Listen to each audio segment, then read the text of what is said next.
Cette révolution-là, ou cette rupture technologique, c'est la première qui n'est pas d'essence énergétique, mais qui provient, on va dire, de la science mathématique. La première marche, qui a commencé grosso modo il y a 10 ans, c'est le digital. La deuxième marche, c'est l'intelligence artificielle, qui est une science qui existe comme le digital. Ça existe, l'informatique, ça existe depuis longtemps. Mais sauf que là, non, on est dans quelque chose qui va structurer, changer vraiment la société humaine, et la changer maintenant probablement avec cette finalité en disant on doit changer de modèle. On peut dire, vous voyez que le digital, c'est le début de la révolution, mais au fond, on changeait, il fallait qu'on ait un nouveau téléphone, une tablette, etc. Dans toutes les professions, on disait maintenant, il faut que vous ayez des tablettes. Mais au fond, pourquoi?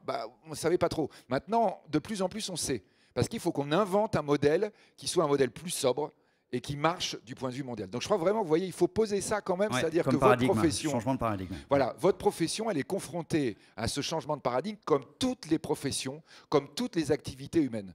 Et parce qu'il n'y a pas le choix, et parce qu'on pourrait avoir à notre place la petite Ingrid de 14 ans, suédoise, que vous connaissez tous, qui est en train de dire, nous les jeunes, très jeunes générations, on vous dit, toc toc, dépêchez-vous, vous devez changer. Donc là, l'intelligence artificielle, c'est la deuxième marche qui permet vraiment d'envisager des changements profonds dans l'activité, donc on ne va pas pouvoir en faire l'économie.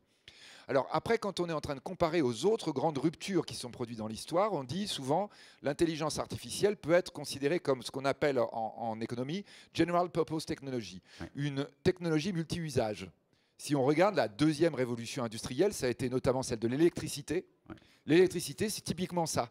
C'est-à-dire, vous voyez, l'électricité, ça faisait longtemps qu'on l'a représentée, mais tout d'un coup, quand on va commencer à la mettre dans l'économie, au début, ça vous met des ampoules, puis des réfrigérateurs, puis des toilettes, puis des TGV, puis en fait, vous l'avez partout.